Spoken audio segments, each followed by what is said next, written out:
Sienna God, hello all. Good afternoon, Wado, thank you for watching. So I'm sorry I didn't have the videos up for you yesterday, but I was attending a funeral, so that's more important. And then spending time with our family afterwards and everything like that, that's way more important than reading this book to y'all. But anyway, if there's a reason why, okay, if I'm ever not on here, there's a reason why, and it's a good one. Anyway, this is day 2 of reading Many Lives, Many Masters, the Timeless Classic. The true story of a prominent psychiatrist, his young patient, and the past life therapy that changed both their lives by Brian, Brianl Weiss, Weiss, MD. 1 week later, Catherine bounced into my office for her next hypnosis session.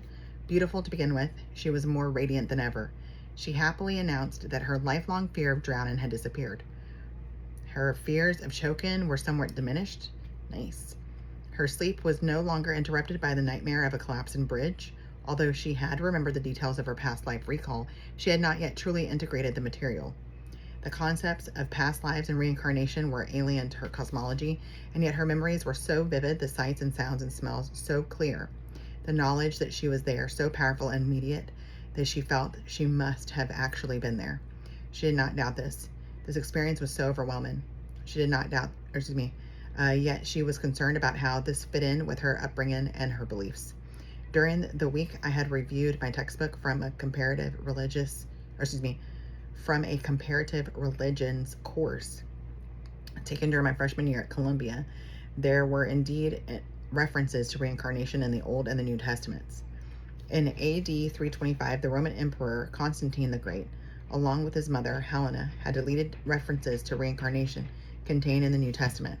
The Second Council of Constantinople, meeting in AD 553, confirmed this action and declared the concept of reincarnation a heresy. Apparently, they thought this concept would weaken the growing power of the church by giving humans too much time to seek their salvation. Yet the original references had been there. The early church fathers had accepted the concept of reincarnation. The early Gnostics, Gnostics, Clement of Alexandria, Origen, Origen, Saint Jerome, and many others believed that they had lived before and would again.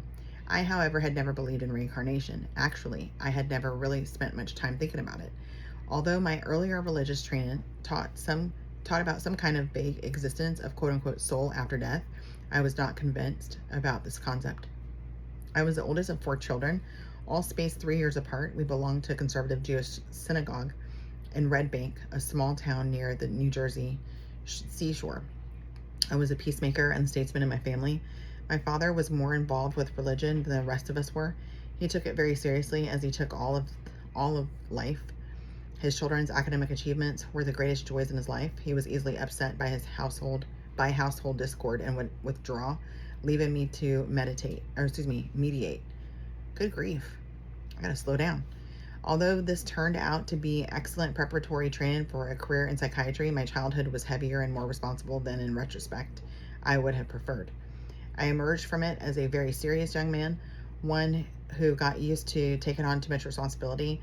My mother was always expressing her love. No boundaries stood in her way. A simpler person than my father, she used guilt, martyrdom, terminal embarrassment, and vicarious identification with her children as manipulative tools, all without a second thought.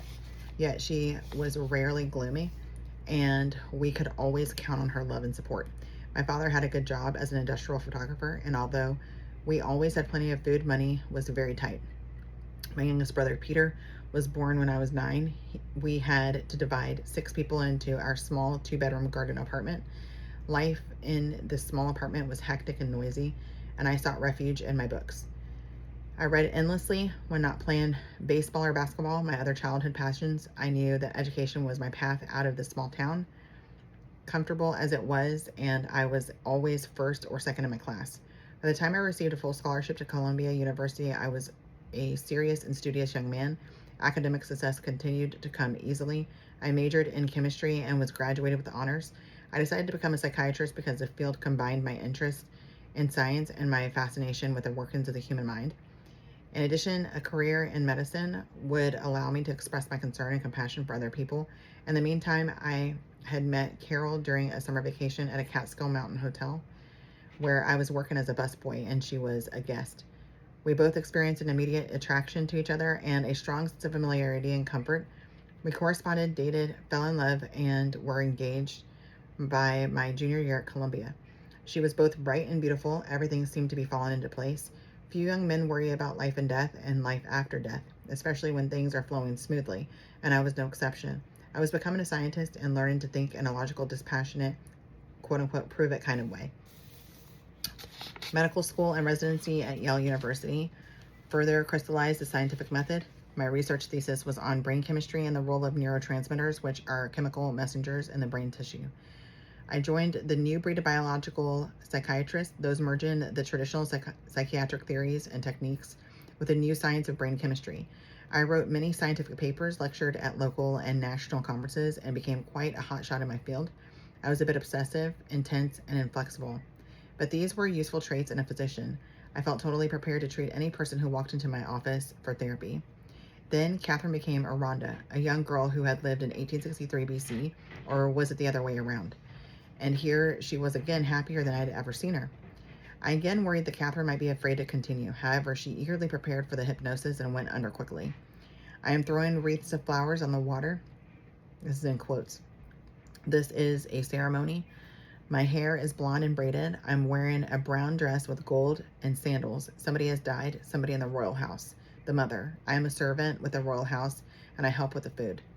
We put the bodies in brine for 30 days. They dry out, and the parts are taken out. I can smell it, smell the bodies. End quote. She had spontaneously gone back to Rhonda's lifetime, but to a different part of it, to when her duty was to prepare bodies after their death. End quotes. In a separate building, Catherine continued, I can see the bodies. We are wrapping bodies. The soul passes on. You take your belongings with you to be prepared for the next and greater life. End quote. She was expressing what seemed like an Egyptian concept of death and the afterlife, different from any of our beliefs in that religion. You could take it with you. She left the lifetime and rested. She paused for several minutes before entering an apparently ancient time. End quotes. I see ice hanging in a cave, rocks. End quote. She vaguely described a dark and miserable place, and she was now visibly uncomfortable. Later, she described what she had seen of herself. End quotes. I was ugly, dirty, and smelly. End quote. She left for another time. End quotes. There are some buildings and a cart with stone wheels. My hair is brown with a cloth on it. The cart has straw in it. I'm happy. My father is there. He is hugging me. It's Edward, in brackets, the pediatrician who insisted she see me. He's my father. We live in a valley with trees. There are olive and fig trees in the yard. People write on papers. There are funny marks on them, like letters. People are writing all day, making a library. It is 1536 BC. The land is barren. My father's name is Perseus. End quote. The year did not fit exactly, but I was sure she was in the same lifetime that she had reported during the previous week's session. I took her ahead of time, staying in that lifetime. End quotes. My father knows you, in brackets, meaning me. You and he talk about crops, law, and government. He says you are very smart and I should listen to you. End quote. I took her further ahead in time. End quotes. He is, meaning the father, lying in a dark room. He's old and sick. It's cold. I feel so empty. End quote. She went ahead to her death. End quotes. Now I'm old and feeble. My daughter is there near my bed. My husband is already dead. My daughter's husband is there and their children. There are many people around. End quote. Her death was peaceful this time. She was floating. Or he said, floating, question mark. This reminded me of Dr. Raymond Moody's studies, Moody, of victims of near-death experiences. His subjects also remembered floating, then being pulled back to their bodies. I had read this book several years previously and now made a mental note to reread it. I wondered if Catherine could remember anything more after her death, but she could only say, in quotes, I'm just floating, end quote. I awakened her and ended that session. With a new, insatiable hunger for any scientific papers that had been published on reincarnation, I hunted through medical libraries. I studied the works of Ian Stevenson, Stevenson, MD, a well-respected professor of psychiatry at the University of Virginia, who has published extensively in the psychiatric literature. Dr. Stevenson has collected over 2,000 examples of children with reincarnation type memories and experiences. Many exhibited xenoglossy, Xenoglossy, the ability to speak a foreign language, to which they were never exposed. His case reports are carefully complete, well-researched, and truly remarkable. I read an excellent scientific overview by Edgar Mitchell. With great interest, I examined the ESP data from Duke University and the writings of Professor C.J. Ducasse, D-U-C-A-S-S-E, of Brown University, and I intently analyzed the studies of Dr. Martin Ebon, E-B-O-N, Dr. Helen Wambach, W-A-M-B-A-C-H, Dr. Gertrude Schmeidler, S-C-H-M-E-I-D-L-E-R, Dr. Frederick Lenz, L-E-N-Z, and Dr. Edith Fiore, F-I-O-R-E. The more I read, the more I wanted to read. I began to realize that even though I had considered myself well educated about every dimension of the mind, my education had been very limited. There are libraries filled with this research and literature, and few people know about it. Much of this research was conducted, verified, and replicated by reputable clinicians and scientists. Could they all be mistaken or deceived? The evidence seemed to be overwhelmingly supportive, yet I still doubted. Overwhelming or not, I found it difficult to believe. Both Catherine and I, in our own ways, had already been profoundly affected by the experience. Catherine was improving emotionally, and I was expanding the horizons of my mind. Catherine had been tormented by her fears for many years and was finally feeling some relief. Whether through actual memories or vivid fantasies, I had found a way to help her, and I was not going to stop now. For a brief moment, I thought about all of this as Catherine drifted into a trance at the beginning of the next session. Prior to the hypnotic induction, she had related a dream about a game being played on old stone steps, a game played with a checkerboard with holes in it. The dream had seemed especially vivid to her. I now told her to go back beyond the normal limits of space and time, to go back and see if her dream had roots in a previous reincarnation. In quotes, I see steps leading up to a tower, overlooking the mountains but also the sea. I am a boy. My hair is blonde, strange hair. My clothes are short, brown, and white, made from animal skins. Some men are on top of the tower looking out. Guards. They are dirty. They play a game like checkers, but not. The board is round, not square. They play with sharp dagger-like pieces which fit into the holes. The pieces have animal heads on them. Kirustan, K-I-R-U-S-T-A-N, and in brackets it says phonetic spelling. Territory, so Kirustan territory, question mark, from the Netherlands around 1473, end quote. I asked her the name of the place in which she lived and whether she could see or hear a year. In quotes, I am in a seaport now. The land goes down to the sea. There is a fortress and water. I see a hut. My mother cooking in a clay pot. My name is Johan, J-O-H-A-N, end quote.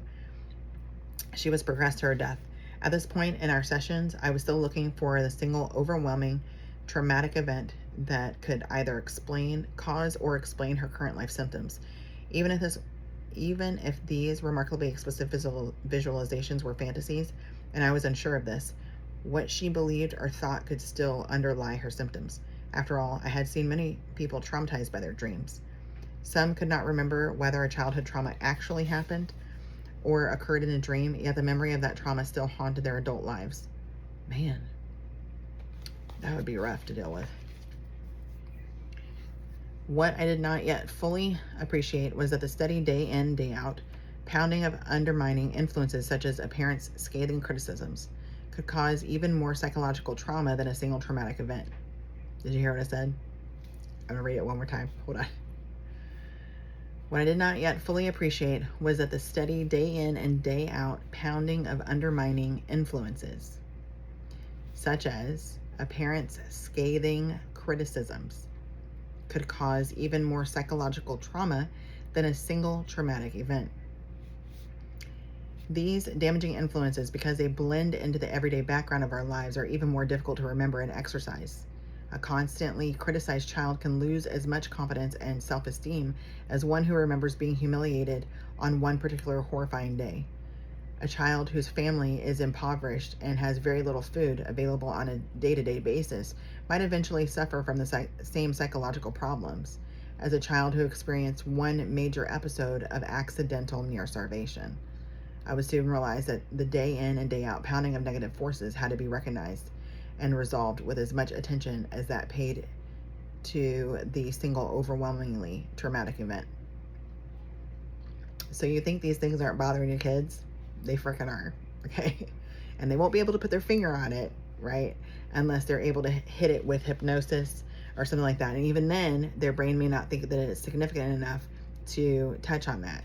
But it's accumulating like a snowball, okay? They hear you. They see you. When you think they're not listening, you think they're not watching, they freaking hear you. And they're sponges, right? And they have no filters, so they can't say, oh, this is good for me, this is not good for me, whatever it is. Oh, this is their problem, it's not my problem.